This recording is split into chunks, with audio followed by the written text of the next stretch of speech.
All right, we're live. Welcome to another episode of the Talking Heads. Thank you all for joining us. We're just going to go around the table here and everybody just introduce yourself. Tell us where you're from and what you do. Let's start off with Leticia. Hi, I'm Leticia Carino. I'm from Spain, but living in Cambodia right now. And I teach elementary PE in the International School of Phnom Penh.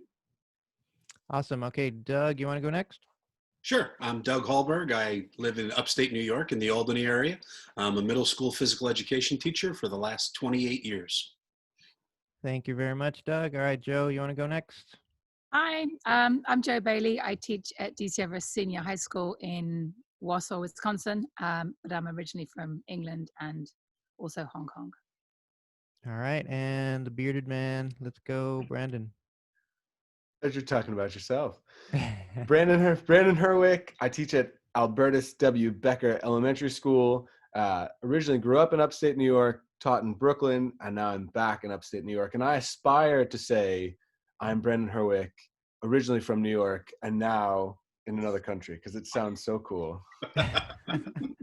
Well, I am Jorge Rodriguez, and I am originally from Texas, now in Saudi Arabia. Awesome. So cool. It is kind of a trip. My wife and I, it's an ongoing thing where we'll be sitting out, having coffee or something, and we'll be like, "Can you believe we're in Saudi Arabia? That's so weird. So weird." You know what, Anyway. Jorge, every time I listen to the Voxcast at the beginning bit, when you introduce yourself, I'm still expecting you to say Houston, Texas. And every time you say Saudi, I was like, oh, wow. Yeah, it took me a while too. I remember the first time I did it, I had to do it like 5 times because I kept wanting to say Houston and I would stumble on it. And I'd be like, Saudi Arabia? So Where yeah, am I? It's funny. it's a trip. It's a trip. I'd never thought this would be my life, but here we are. Yes. So today what we wanted to talk about is self-care, because I think that's a huge, important issue, especially now. So I just got off a podcast with Joy Marchese, and she is the author of a book about positive discipline and how to use positive discipline in your home. And the title of the book is Positive Discipline for the busy parent, busy and overwhelmed parent, or something like that. It's a mouthful of a title. There's a lot in there, but it's basically about how we can kind of navigate positive discipline and creating a positive space in our home. And I think a big part of that is self-care, right? And so I think if you don't take care of yourself, then it's going to be difficult to be able to take care of other people. And right now, in this situation that we're in, we find ourselves in these weird situations. And I don't know about you guys, but for me, it's been difficult at times to sort of be stuck in the house and constantly being close to these people that you love, obviously, right? Like, I love my family, I absolutely adore them, but sometimes those little things become big things really quickly. Has anybody felt that in this group? Absolutely. I think all hands are going to be raised for that. All hands go up there. So what I wanted to do first, and it's in the book, right? I got this from the book. I wanted to do sort of a wellness assessment. And so what I'm going to do is I'm going to describe how to create this wellness assessment, and it'll be like a quick snapshot of how you're doing, and then where you can sort of improve and what you should put your energy towards. So I will describe it, and if everybody has a paper and a pencil or something to write with, I want you to try to jot this down, right? And then we'll connect the dots and see how our assessment looks. And maybe this should be said, Jorge. If you're driving a car, make sure you pull over, safely grab your pen and pencil. Right, exactly. I would be the one trying to like drive and do this as a. No, don't do that. Don't do that. If you're driving a car, pull over or wait till you get home. How about that? Sounds good. All right. So this is the first thing you're going to do. And this kind of reminds me of in distance learning, what we did in one of the classes. I met with the classroom teacher, and the classroom teacher told the kids what to draw. Like, he would give directions, and then the kids would draw it, and then they would show their drawing. So we're going to do a little bit of that, right? So I'm going to give you directions, and everybody's going to attempt to draw this based on my hopefully good directions. I don't know what to say. Okay, here we go. So in the middle of your page, you're going to draw a big circle.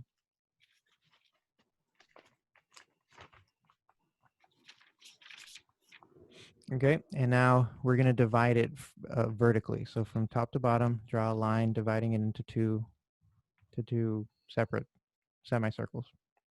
And now we're going to draw a horizontal line dividing it again. So now we have quadrants, right? And now we'll draw two diagonal lines going down the middle. So now we should have 8 different spaces. Okay, we good? Okay, now I want you to label each of those lines. So just on the line, you're going to write down these different labels, and we're going to go clockwise. So the first one going top, going vertically, so the one on top will be fun. Okay, the next one will be physical environment. The next one will be career. And then finances. And then health.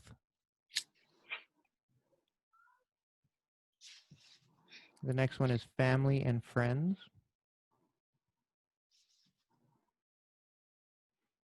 The next one is significant other. And the last one is personal growth.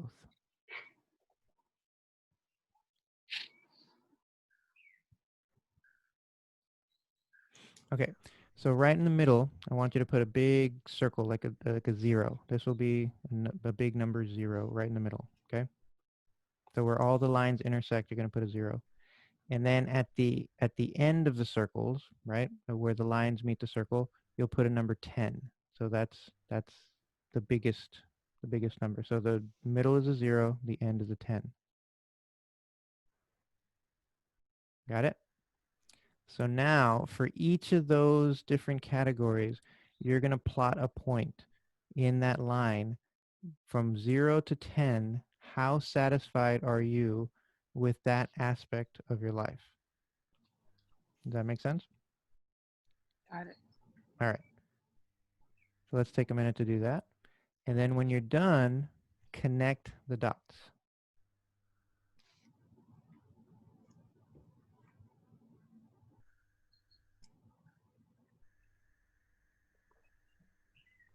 So when I was doing this with my daughter, she said it reminded her of Pokemon, because in Pokemon, they have their abilities and their power all connected like that. And it's like, she said, yeah, it reminds me of the Pokemon game. Physical environment. Do we mean where we're living? What are we meaning with physical environment? Yeah, just your surroundings, where you live, where you can even extend that to your community, I would assume.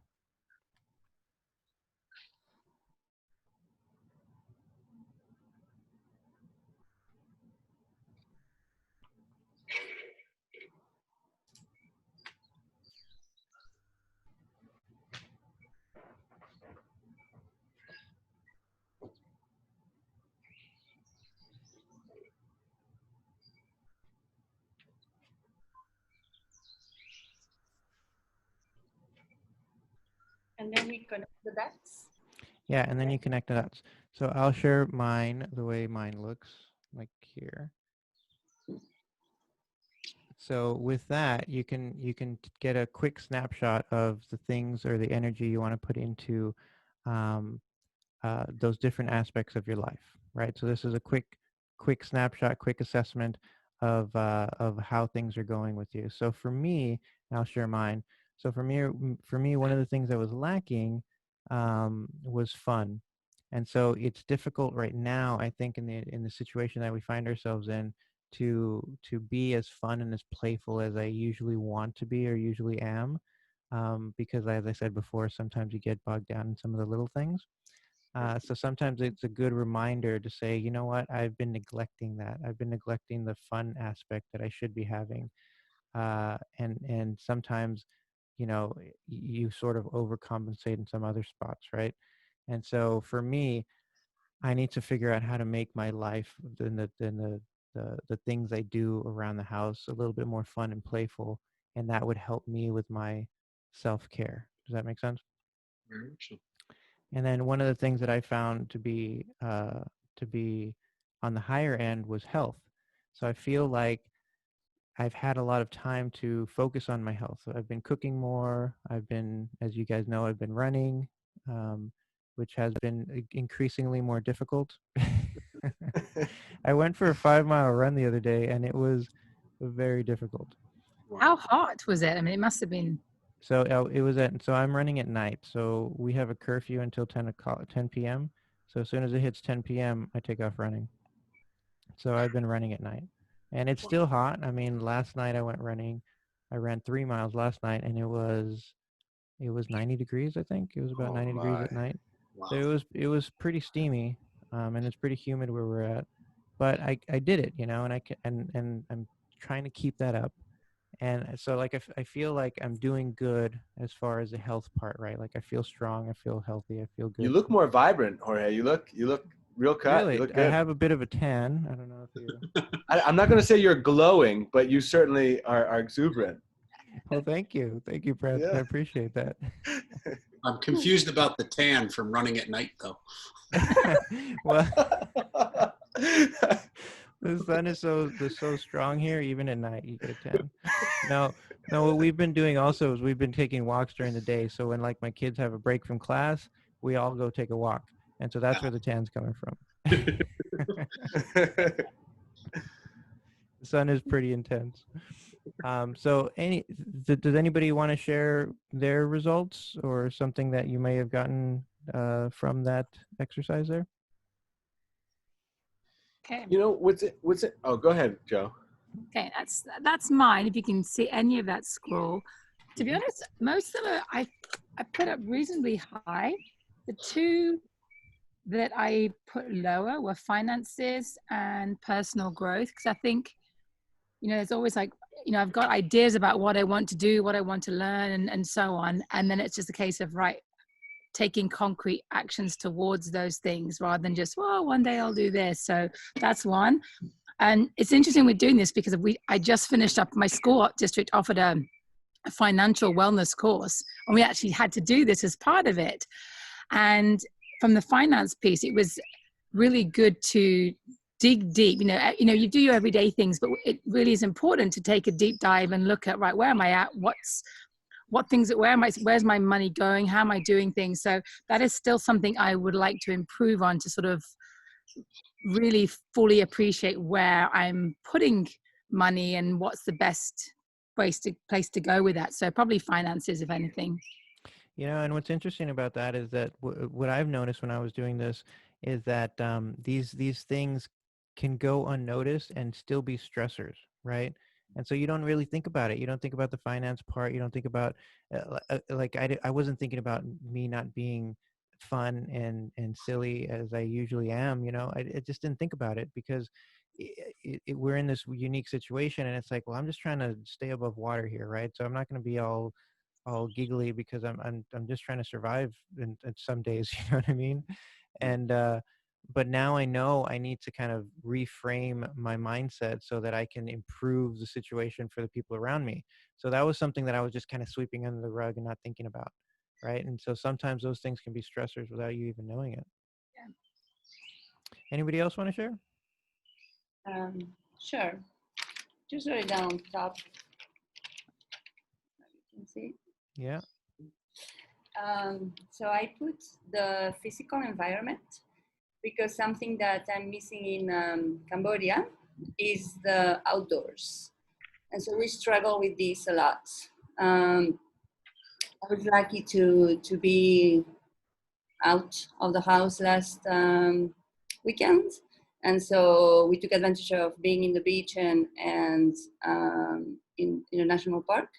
but day after day in Phnom Penh, there's not that many options to be outdoors. So today, we're able to do that as well, and we crossed the river, the Mekong River, and so we went with the bikes, with the masks on the ferry, and then it was fine to go on the other side. And so we have these little spaces, but we don't have that many spaces. I'm jealous to seeing you, George, right with the trees right there. So that's one of the things that I feel the physical environment. It's something that I'm trying to find places and options for my family to be outside, but it's difficult. And then I was just going to say as well with the finances, and you were talking, Jorge, sometimes you don't want to see things. You know they're there, but you just don't want to think of that. And that happens to me with Spain, for example. I have a house in Spain that we want to sell, and I'm just, I cannot deal with this right now. I live in Cambodia. I have all these things happening in Cambodia right now. Let's wait. You know, so sometimes we kind of, and it has, I think it should be the opposite. It should be like, okay, let's be mindful about this. Let's take it and let's figure it out. Let's fix it. This is a problem that is bothering me. I need to figure it out. I need to try and do something about it rather than just forget about it because it's not the first thing, the most urgent thing. So I think these two are the ones that would lower my level of wellness. Hey, so I just wanted to mention, you mentioned the Mekong River, and over when we went to Vietnam, we went kayaking down that river, which was amazing, absolutely amazing experience. So I just wanted to throw that out there because you mentioned that, and I was like, that was such a cool memory of mine. Okay, anybody else would like to share? Would anybody else like to share? Going off what Leticia saying, I found myself this kind of interesting. Like, I've really trying to been over the last year have like a really positive attitude and like I like to say like indomitable positivity, right? But I'm also learning that like part of that is I think there would be times in which I was stressed or frustrated or angry, and I'm like, oh no, it's just good. And like acknowledging those emotions are important as well. Like you can be positive and still be frustrated, you know, or still be, you know, and I found myself going around in like, there were one or two, so here's mine, but there was one or two that like, I found my pen moving down lower on the scale, but then like, my brain became like aware of it. So I tried to move it up. They're like, no, it's good. You know, like closer to the 10.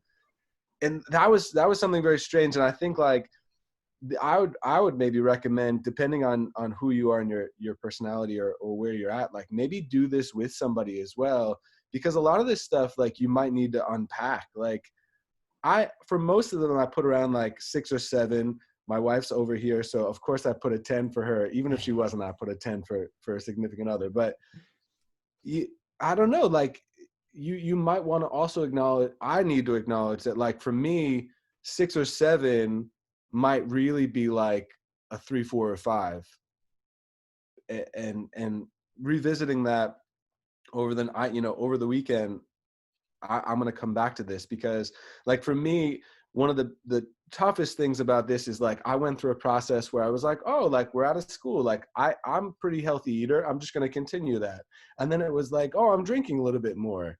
That's like okay because like we're home, you know. And then it's like, oh, I'm drinking a lot more, like maybe I need to temper that, you know. Yeah. Or I'm eating a lot of snacks that I'm not even realizing, you know. So I started taking pictures of my food, and then you go through your photo album and you're like, oh man, I'm eating like a lot more snacks than I normally would, you know, and my step count is in only triple digits, you know. So I think for me, the one that was like health and finances I'm going back to, because it's like you're saying, Joe, like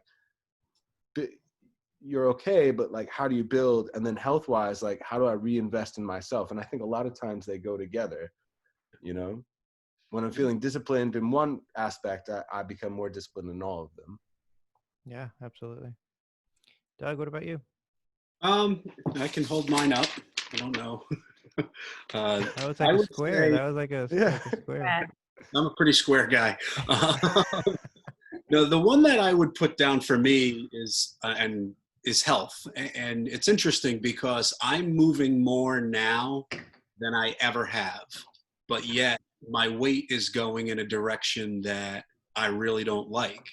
And it's baffling to me that I'm in that situation. I mean, I went for a 10-mile hike, and then the next day I did a 52-mile bike ride, and yet I'm heavier than I've ever been. So to me, that tells me that I'm not paying attention. And I don't actually think it's my diet. I think it's more stress and things like that that I must not be dealing with properly. Even though I feel like I am, I have a measure that's telling me, hey, you're not really doing what you need to be doing right now. So I think I really have to acknowledge, how I'm dealing with my stress and things like that, and change something up. And the other one that I have is my relationship with my wife. I think sometimes we get so bogged down, not bogged, that's not the right word, in making sure everything's great for everybody else. We have 3 kids, things like that, that I think we take each other for granted at times. And when someone doesn't feel valued, then nothing good comes from that. So I think we have to be a little bit more mindful of just making sure we express and share our love for each other as we continue to do all of those other things we like to do for our kids. Yeah, and you know what I like about some of these assessments, and like we did another one when we were talking about wellness, and we were kind of talking about the different aspects of wellness, is that if you neglect one, it tends to manifest itself in a different one, right? And like you were saying, like you're doing what you need to do to stay healthy, but if you have this constant level of stress, then it's going to affect you in a different way. And it's good, like Brandon was saying, to identify where that stress is so that you can handle it appropriately. Well, and even in the article that we read, Jorge, it said, you have to acknowledge the turbulence. I think that Yeah. was one of the lines that was, I think I'm quoting that one right. Sometimes we forget that you need to be able to mourn or grieve or express sadness. Like Brandon, you were talking about positivity, and absolutely, I think we need to try and then reframe it. But I do think we have to acknowledge it first. Like my son just turned 18 on Wednesday. And in this situation, that wasn't quite the birthday celebration that we envisioned for him for 18. And, he missed his prom and graduation and things like that. So I think we have to be able to express that, like, as, okay, we're still safe and we're still healthy. I get that. But at the same token, I think there's a little bit of loss there. And we need to be able to express that. Yeah, that's a really good point, and I think that takes us into the conversation of self-care, right? And how we can do that and how we can manage some of those things appropriately. So, Doug, do you want to start us off with self-care and talk about your the aspect of self-care that you chose? I think that for me, most of the time when it comes to self-care, one of the things I like to think about are relationships with other people, and in particular during this challenging time, how our ability to reach out can lift somebody else up. And then at the same token, I think I use a bridge analogy, that a bridge helps both sides, right? So if you create a connection with someone, it doesn't just help them, it helps you as well. And I think we really need to go out of our way to help other people to feel seen, to feel like they matter, to feel valued. I feel that way in my classroom with my students, and I feel that way with friendships. And, so sometimes, like if I'm on one of those hikes or a bike ride, somebody will I'll start thinking about someone. I'll be like, hey, and Brandon knows this because I've called him on some of my hikes and just been, hey, I'm on a hike, buddy. How you doing? I was thinking about you. And I think the ability to just reach out and connect with people, not because you have to, but because you genuinely care and you genuinely want to. I really think that can lift both people up, and we should really take some time to be very conscious about that. And even on like Twitter, if you know somebody who's just really worked hard and put something out there, just say thank you, whether you're going to use it or not. Like, hey, I know you put a lot into this and I appreciate that.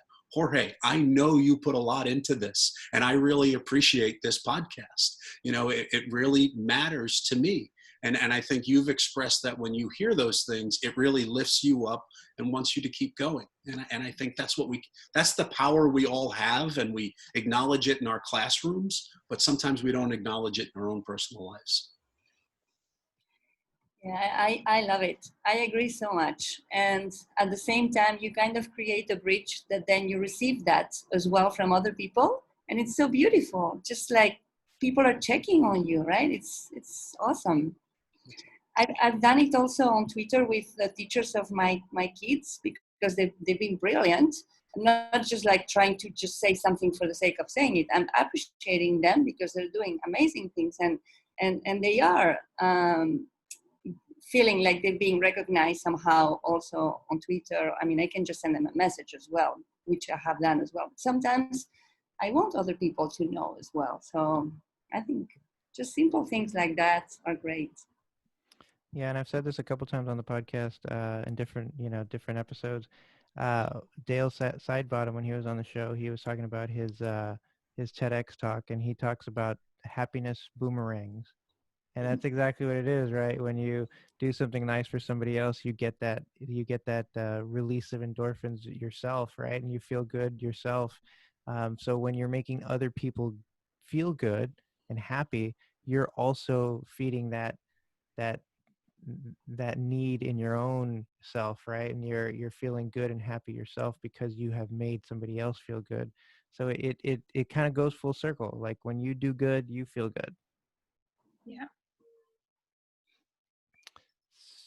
So who would Well, like I to want go? to say off that too.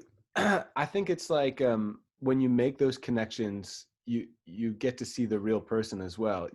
We've talked a lot about Twitter and sharing and things like that. And one thing that Zach said last time was he's like, "Oh, I feel so bad. Like everyone's contributing, and I just kind of like use it all." But I think that, if you feel compelled to share, then you want people to use it for the most part. And then, if at this moment, whether it be you just haven't created anything or you have a lot of other things going on, if you're not sharing, that's okay. If you just acknowledge that you appreciate it, that's almost as good as sharing, and I think what you're saying too, Doug, is like, Jorge, I know we've talked about it, and like Joe going on a run and then Leticia working on a dance with you, like when you reach out, the person becomes more real, and you realize that they're also a person just like you, and then you can, for some people you reach out and you realize that you're just going to be more of a professional acquaintance, and because of where they are in their life or your interests. And then, but a lot of times, more times than not, when you reach out to the person and you say, hey, just want to really say thank you and appreciate it, they'll take the time to start to get to know you, and then all of a sudden you realize you have more in common than you thought. And then if you go to conferences, you see them there, or you start a Vox chat with them, or you reach out more, or you'll text randomly, and then it becomes a really beautiful relationship that all you had to do was reach out and say hello, Absolutely. Yeah. And I wish people wouldn't be afraid to do that. I'd say we've probably all been there. We're like, oh, should I respond? Everyone kind of let's use using Twitter as an example, starts off as a bit of a lurker and then eventually has a confidence. It's like, no, everyone has something to contribute. And like you said, just that little reach out can be enough to spark goodness knows what. And I think for all of us, it's also normal to have that ebb and flow of times when you are really immersed in something and busy creating. Other times we just like, I can't right now, but thankfully someone else is in that position and they're sharing too. So it is normal, and keeping it real in your head in terms of not thinking you've got to aspire to be like creating stuff all the time or always being, it's like none of us are like that, where everything ebbs and flows from the times when you've got loads of energy to times when you're just like, whew, just trying to make it through the day, and being okay with that. It's totally normal. And what else I think about that connection aspect is it's really important. I think now, for me anyway, I'm realizing it more than ever. So sometimes we take some relationships for granted, and it's like, yeah, I'll see them tomorrow, or I'll see them the next day, or whatever. And now I'm finding myself, if we're going on a walk and I see a friend down the street, it's like I'm so happy to see them, you know, and I wish I could run up and hug them, and I can't. But it's like I'm so happy to see a person, right? And it's like, oh, I want to talk to you so bad. But it's something that sometimes we take for granted. And I think, you know, some of the lessons that we have to learn in this situation are things like that, like not to take those little things for granted. Like those things are really important, and it's important for our well-being, and it's important for the people around us, our students, our family. You know, we have to acknowledge that we're social people, we're social animals, and we have to have that connection. Yeah.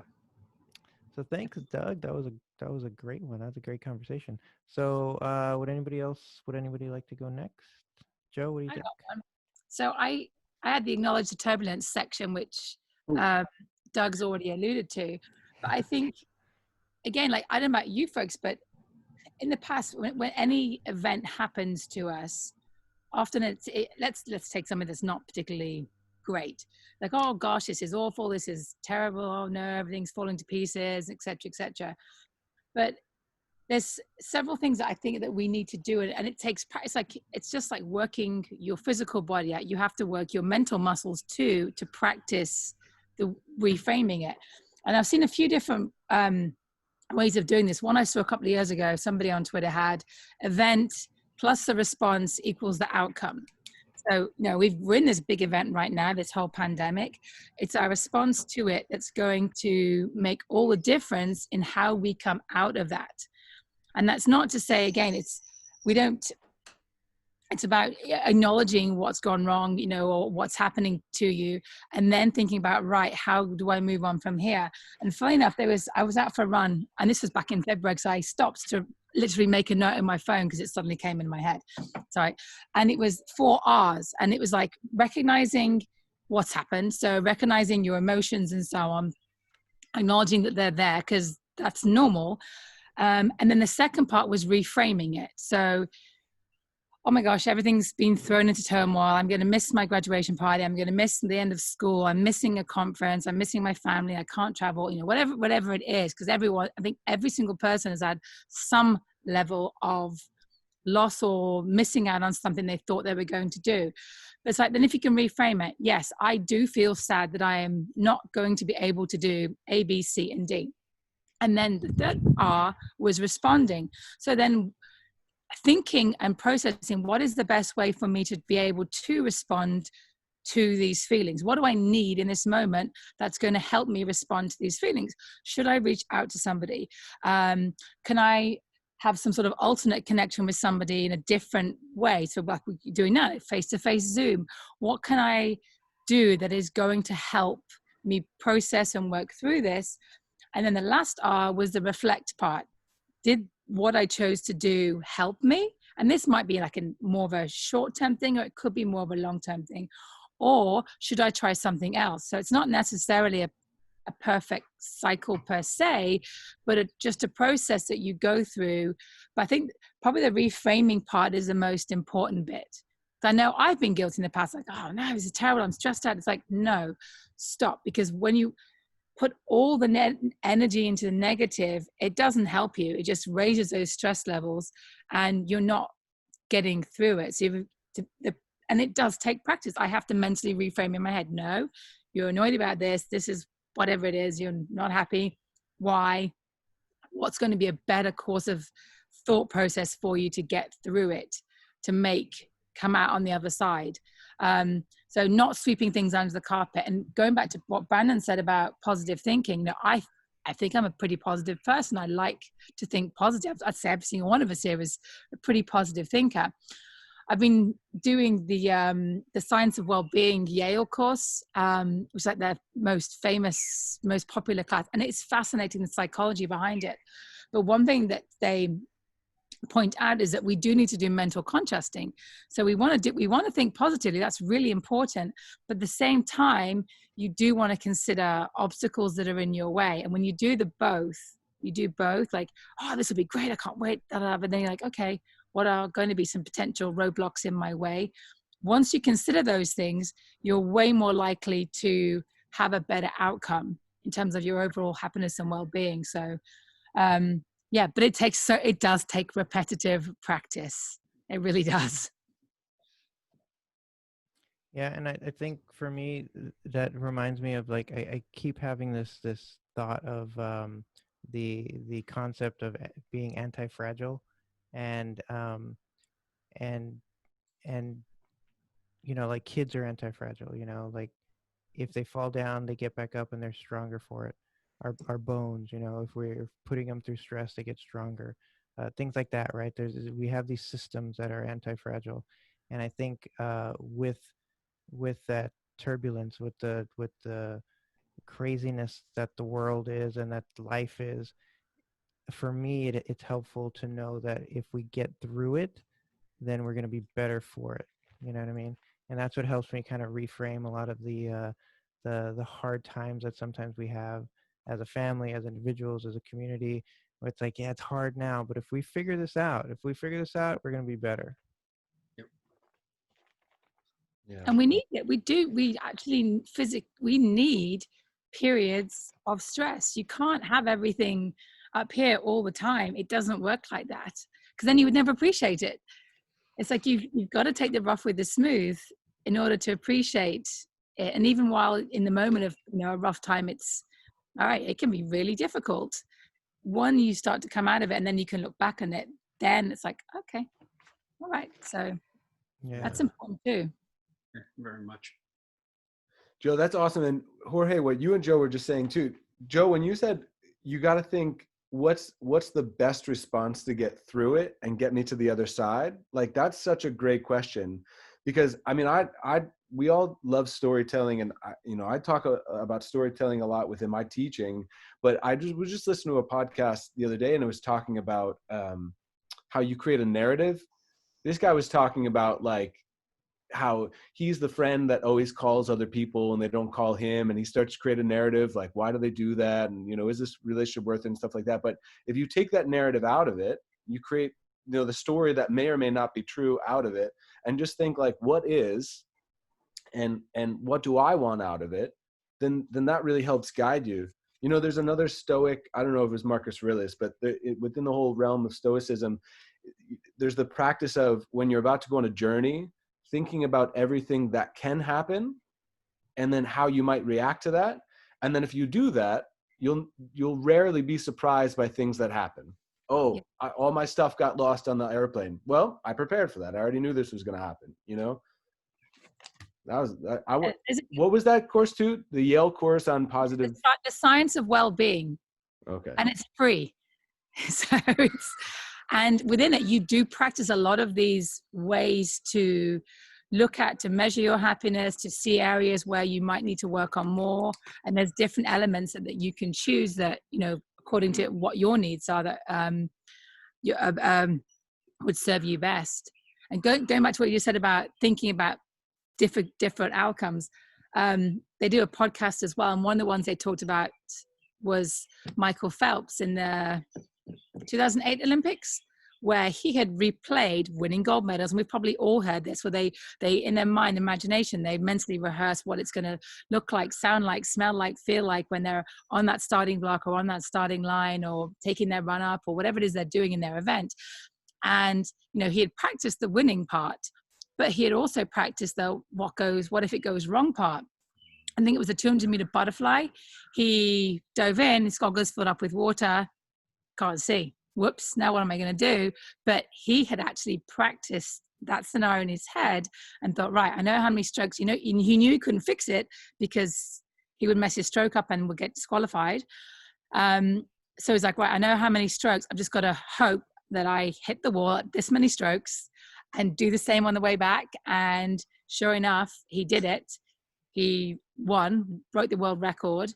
But interesting enough, his coach said he wasn't happy because he was like, if his goggles hadn't filled up, he would have shaved more off the world record. Crazy. But the fact that he mentally rehearsed what happens if my goggles get messed up, it didn't faze him. So he just got on with it. So the power is really important. Mm-hmm. Well, and I don't know if you can ever plan for a time like this when we're all going to be in our homes and there's this global pandemic, but like it makes me more aware of how reactionary I am in my life. instead of more like proactive and planning like that. I mean, again, the preface of this is that you have to be all the criteria that Jorge, you were talking about. Like ideally you have to be at least a 5 on all of these, or most of them, in order to have like a base, in order to like start taking control of your life. But once you realize that what you have control over, and that you can kind of like start goal setting in order to do these things, then you can become more proactive in your life and in achieving the things, instead of just, reactionary. Oh, this happened, now this happened, now this happened. And then you can start like, again, framing how you want to view all these things that happen in your life, or that you've kind of influenced. Yeah, and I think that reframing part is big because, like you said, you can't necessarily plan for things like this, right? And sometimes they catch you off guard, and that's going to happen. But like I talked to Eli Vasily, Andy's son, and he's a big golfer. He's a big golfer. He was actually I did a podcast with him that I'm going to release pretty soon, and he recently, before this all went down, he won the junior golf championship here in Kaust. And so he's been like really working hard, and he's been really practicing, and he goes through the whole thing, right? And then this whole pandemic happened, and the golf course has been shut down, and he was really like getting into it and practicing every day, and now he can't go to the golf course. He can't practice. And he was really upset about it. And he was telling me how upset he was, and how, that this is his dream, and now all has to be put on hold. And he talked to his dad, and Andy told him, he goes, think about it this way: create a workout routine for yourself, right? And be in the best shape possible that you can be. So when this is all lifted, and the next time you pick up that driver, you'll be in the best shape of your life. And think about how much you'll improve once that happens, right? And he was like reframing it like perfectly. Like that, this is what I'll do. I'll set a goal for myself to get in the best shape of my life. And then when I start playing golf again, it will uh, it will improve his results as a golf player. So I mean that's perfect. So sometimes you find yourself in these crazy situations, but if you can find a silver lining and make it benefit you and the people around you, that's the best thing you can do. Yeah. Maybe that's a good segue to 2 more self-care topics that were in the article. That Jorge sent us an article called 6 Self-Care Steps for a Pandemic, Always Important, Now Essential, from Harvard Medical School. But I know, Leticia, you might want to jump in this one. And Doug, you kind of alluded to it, and Joe, you live it. And Jorge, you referenced in the beginning, but one was move your body, and the other one was fuel your body with healthy food. And in the article, it talks with move your body. A doctor named Dr. Wheeler was talking about following the SMART goals, which I know like are mainly taught in middle school and high school, but making your goals specific, measurable, achievable, relevant, and timed. In some ways to do that is, we've talked about in previous episodes about creating a schedule for your day and having some kind of routine, and maybe even setting a timer. At this time during this day, I'm going to go. What she puts in here is like, I'm going to go and find 3 flowers with different colors on my walk. So I even like that part about making it kind of like a game. And not only am I going to go for a walk or go for a run, I'm going to go try to find these 3 things during my walk. And then you become more intentional about what you're looking for, and, your surroundings and things like that. And then eating healthy. Oh, and before I move your body, I just want to preface, like, with full understanding that there are many, many, many people that can't go out for a walk. And shout out, Mike Martinez is a good friend, and on social media, he's posting a lot of like burpee challenges and push-up challenges. He's in, I think, Queens, New York, and is in an apartment, and it's very difficult for him to go out and social distance. So he doesn't go out a lot. So he's in his apartment a lot. And he's like, again, he's doing all these crazy challenges of like, can I do 30 burpees a day, or can I do 100 push-ups a day, or things like that. So that's been motivating for him. If you can find a challenge to try to do with others, but fully understanding that not everyone has, the space to be able to go out. How do you find a way to go in? There's a lot of free programs. I found like Nike Training has like a lot of free programming that you can do. And I'm sure there's a lot of other ones online. I know even following the program that you're giving in your physical education, just try to get active every day with that.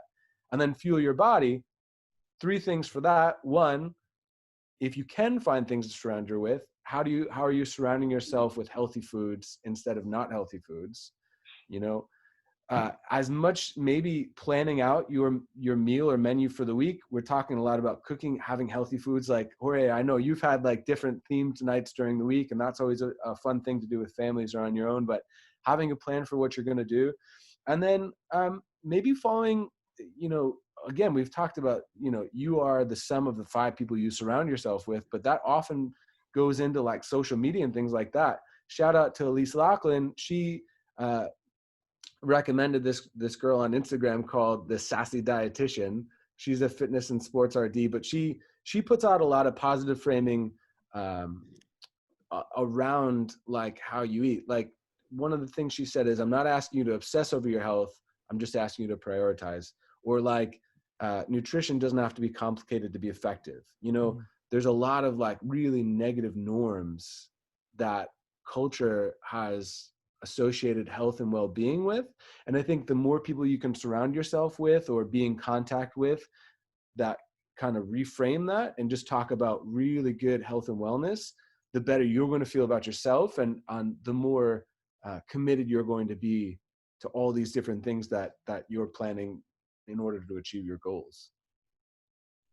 Yeah, I'm just gonna jump in with that because I think they're really related. Like, eating healthy food and being active, they're related. Because you feel better with your body. So then if you start moving, you just realize that you don't want to eat maybe those French fries that they're not so appealing as you were thinking before, and you prefer to eat fruits. Might sound a little weird for some people, but it happens. And you start changing your diet because you start changing your life or your lifestyle. So I think these two are really related when you start changing. I also can understand that many people are really overwhelmed with many things, especially parents. And I've been there. I've been there 4 weeks ago when I had to do so many things. I didn't have my helper at home because it was like a holiday, and then we were kind of scared that she was coming in, and so we told her not to come in. And so I had to help my kids with their work, do my job, and then my husband and I tried to figure out how to clean the house and cook and all these things that many people are doing every day. So you suddenly have like 3 jobs. You have to do your own job, you have to do everything that's happening in the house, and you have to support, because my kids are little, to support them with school, because otherwise they are lost and they do whatever. So I was really overwhelmed with everything. And then I just realized, okay, so let's prioritize what's the most important thing. And so we kind of had a plan with my husband. And then I have to say that my nanny came back. So it was just like, whew, amazing helper. So it was like down to less things, but having and prioritizing, okay, how we make those meals that are not that difficult, that are easy and still healthy, because we're used to healthy food. We cannot eat out of a can. We can't. We just like are not used to that. And also just going to the supermarket or to the market to buy things, right? Like all these things are thoughts that come to your mind, and this is the stress that happens. So I would say having a plan that works, and then relating that eating healthy, being active, and the other important thing to kind of ease stress is getting enough sleep. And I'm doing that. I'm getting enough sleep. I'm eating healthy. I'm being active. But at the end, I'm working at night. I end up every day waking up early, because in Cambodia at 6 or 5:30 is daylight, and then my kids wake up and we just wake. So sometimes we're not sleeping as many hours as we used to. So then your brain is not as ready to take everything. So this is one important thing that we need to have as well, that all these 3 things help mitigate those effects from the stress. But the one more thing that we already talked about this, and it says on the article, is that positive thinking that you, Brandon, and Joe, you've been talking about, right? And so something that I've been doing, and it also says in the article, it's like remembering, like having like the good memories of things that has happened, like having those images, and also acknowledging what we have. I told you several times that I'm from Spain, and in Spain things have been really hard. Like people were really inside the house for 50 days. My family, they're all fine, but it's close, right? And so the kids could not go out of the houses for all these days till day 49 or 50, something like that. And then they can go now for 1 hour. We're talking about this, Brandon, that some people cannot go out. But for the kids, can you imagine all the mental health that this is affecting them, that they cannot move, they cannot run, they cannot see the sun? People are living in apartments, they don't have houses. So it's really difficult for many people. So acknowledging what we have and being thankful for that. So practicing gratitude, it's another thing that really is related with the positive thinking as well. And we've been doing it at home as well. And so we sing this song like, what are you thankful for? You know? And so we just go a name of one of us. And we did it today. We don't do it every day, but we do it sometimes. And we just happened to do it today because we had a wonderful day. We went out to the bike with the bikes and all this. And so I could see that happiness happening in the energy from the four of us. And so I wanted to share something with you that my son wrote. He's 7 years old. And so it's here. I don't know if you can read it. I will read it for you. But it says, so when it was his time to say something, he said it. And then when it was someone else's time, then he took time to write it down. And he said, he's saying, so Papa and Mama, you are the best. I like the thinking you do on my green screen. Thank you. And then he said, Papa, I love you. You are the best because I love you. That's what he wrote down. I tried to share it with you because I thought it was so cool. But then this is the funniest thing, that my 3-year-old, he did this, which is a scribble. But then he came and read it to me. He read it to me and he said, thank you for this and that. And so he was just like making a story. And I thought, this is so positive, and it's happening because we are doing it, because we are encouraging those moments to happen. So I think it's important to know that if as adults are modeling this kind of positive attitude and positive thinking, and it becomes natural, it's just gonna happen. It's not all the time, as you were saying, like there's stress, and there's like times where I'm like yelling and just like super nervous because nothing is happening and we need to finish this and that. But there's other times when we want to acknowledge and be thankful and have that gratitude, and we all relax. So that happens usually after dinner, at the end of the day, this kind of thing. So I just wanted to share this little personal part, because I think many people can use it. And again, it's been great for me to find this way to ease stress. And you know what's great about that you know, when you were talking, I was thinking about I was just talking to Joy about positive discipline, and part of it was how the brain works, right, and how the brain kind of responds to certain things. And a big part of the way we learn is through social learning, and the reason we learn that way is because we have mirror neurons. And so the mirror neurons, even though you might not be explicitly teaching these things, are picking up what the people around you are doing. And kids learn that way. Well, we all do, right? We all learn that way. And so we see our parents showing gratitude, or we see our friends and families, you know, acting a certain way when they're stressed out, and the kids are picking all that up. And it kind of goes back to what Doug was talking about with relationships. And those relationships, like if we can sort of maximize the positivity of those relationships, then the people around us are learning from that. And that's what kind of keeps me hopeful that when we come out of this, that we'll have stronger bonds with the people around us, because we're practicing that, because we have to, right?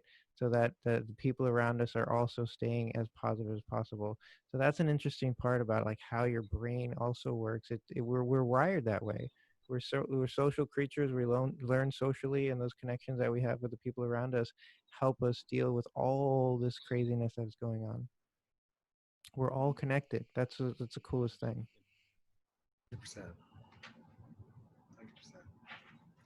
I think also, Leticia, we need to record that and have like that as the ending song of the podcast every time. Whoever the guest is going to say what they're thankful for. I like that a lot. But that's, I feel like, go ahead, Joe. It's just a great thing to practice. It's kind of like what you said, Brandon, about if you are going on a walk and you're noticing things around you. It's like, we all know that the practice of gratitude is really important. Even if you can just write down 3 things per day that you are grateful for, and it doesn't have to be anything earth-shattering. So I've been wandering around, I'm like, oh, the blossom is finally starting to come out on the trees here. I'm like, that's so nice. And just notice those little things. And I think even if it's something seemingly quite small and innocuous, it's enough to remind you there's always something out there that you can be grateful for. Yeah. It might just, it can be very, very simple. And like Leticia said, you're modeling that for your children, and even your 3-year-old is trying to write something down that means, isn't recognizable as words and so on as now, but they are practicing that behavior, which is huge. I actually, in my blog that I wrote to go with my podcast, Jorge, I talked about that. Like, I think a lot of us, when we exercise, are so goals driven, and I'm one of them. And I think sometimes we need to, I urged people to put their phone away and just acknowledge what's around them, right? So you can have your hard workout, but also have a time when you're just really aware, you're really present. I think I talked about a time that I just saw a bald eagle when I was on one of my hikes, and just how majestic and beautiful that is. And I have to be honest, on a lot of my hikes or a lot of my bike rides, my head is down and I'm pounding the pavement and just trying to, beat my time. And we have to acknowledge the beauty that's around us. And that's something you have to allow yourself to do sometimes. We have to be very conscious of, hey, look at this. This is amazing. The smells, the sights, the sounds, the joy, that's in our own home. We have to accept and acknowledge that. And that's what little kids really do. They can teach us so much because they notice the smallest things and they take so much out of them. There's a park near me, which I often walk around in the morning. It's by the water. It's very pretty. And there's lots of people who are hiding rocks.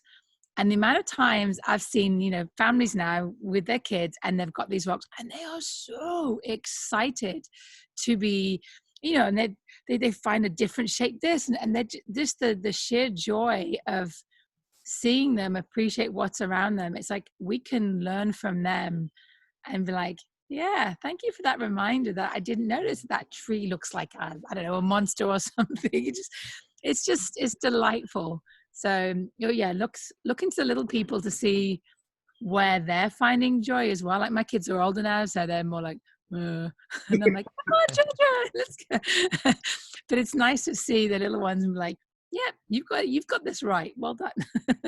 And if you're shut into your apartment, that's the same thing too. Like I heard somebody talking about, like, think about like the architecture. Like, even if you're not in the best apartment, like, think about how it was built. Like what was the design of that light or that vent, or like, and then going back to this, like, if you're in a place that you're not so happy about, how are you going to get out of it? And what do you envision your space to be? And that's a fascinating place when you start, or turn the lights off, put a flashlight on and start making some shapes against the wall, and like, or draw where you want to, all those creative things that take you out of just, oh, I'm here. And where am I really though, Yeah, and like you said, like if you're prioritizing those things and you're not happy with one of them, then you can kind of figure out ways that you can create a space that you're happy with, right? It might not be ideal, but instead of a 3, you might bump it up to a 5. You know what I mean? Yeah. And it might just take a little bit of effort. And then improving that might improve another aspect of your life. And then improving that might improve another aspect of your life. And sooner or later, you're you have this small sphere, and then it's growing bigger and bigger and bigger and bigger, and then eventually, with enough effort and with enough uh, sort of prioritizing of the right things, you can have the life that you want, right? So that's another interesting idea of like prioritizing some of these things that might be lacking in order to improve others, because those would be like sort of like byproducts of improving one.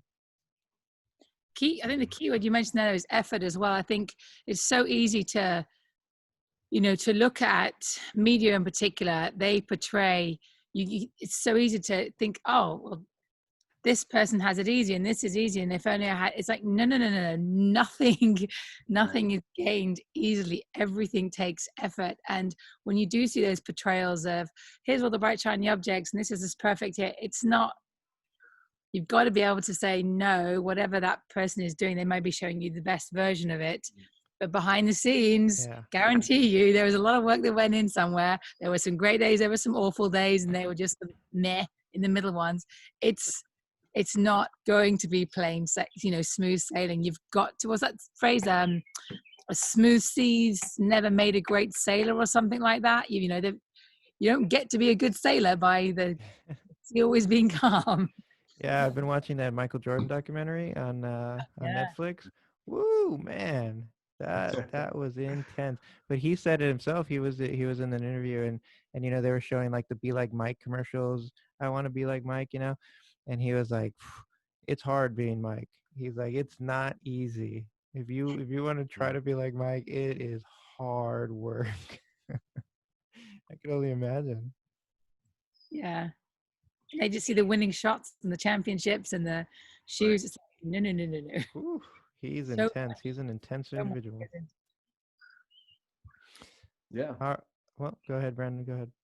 No. And that's just goal setting too. Like he wanted to win. That was his main goal. Like depending on who was on the team, depending on who, like that, he was going to win no matter what. And if it meant sacrificing, like risking his health a little bit, he was going to do that. If it meant like saying goodbye to one of his great friends on the team, he was going to do that because he wanted to win. Like setting goals and then realizing what it takes to achieve them. That's maybe you change your goals when you realize that, Yeah, and then again, kind of reflecting on how your life is shaping out to be, right? And if you're prioritizing one to a certain extreme and you're neglecting all these other things, then maybe you need to balance it out a little bit, because if winning is with the Michael Jordan analogy, if winning is the most important thing and it's affecting your relationships, then maybe you need to reprioritize a little bit. And one last thing about that, I was listening to a podcast on Joe Rogan with Tony Hawk, and Tony Hawk, who I says all the time, he represents a generation, but like he was talking about like he just loved to skateboard, and there was a time where like he was really hot, and then there was a time where like skateboarding kind of fell to the wayside, but he was really talented from like a young age. He became pro at like 14, but he was saying he's like the big part for him was being part of that community. Yeah. So going back to like what we talk about, within physical education and health and wellness and things like that, Michael Jordan was super successful partially because he grew like 4 inches between his sophomore and his junior year. And suddenly, he's now this tall, also skilled player. Within physical education, like if making videos is not your thing, either learn how to do it or ask somebody or like use others, but like maybe you're really great at podcasting, or maybe you're really great at discipline, or maybe you're great at this. And we all have something we're innately good at. And then there's things that we can learn and grow with. And then there's things that we just need to try to like reach out, and if not rely on others for, like ask for help for. Mm-hmm. I think that's also part of it. I know my goal has really changed. It's just been be more involved in the community. Sometimes I want to be on the stage and I want to be the person like, getting applauded, but I also want to be the person in the audience, like being the loudest cheer for everyone else. I want to be the person holding the mic for the person or putting the spotlight on somebody, because all of those parts, like we've been talking, are those mirror neurons and are a gift as well when you give and when you celebrate somebody else. Yep, absolutely. Well, I think on that note, I just want to say I really appreciate these conversations. They always leave me energized and ready to go because I guess it's just connecting, right? Like we talked about before, these building these relationships. It makes, especially for me now, I feel like it's something that I need. And just seeing you guys and being able to talk to you all, it makes me feel good. So thank you. I appreciate each and every one of you. And yeah, I love these conversations. Thanks for having us. Thank you, Jorge. Always good. Always good. Thank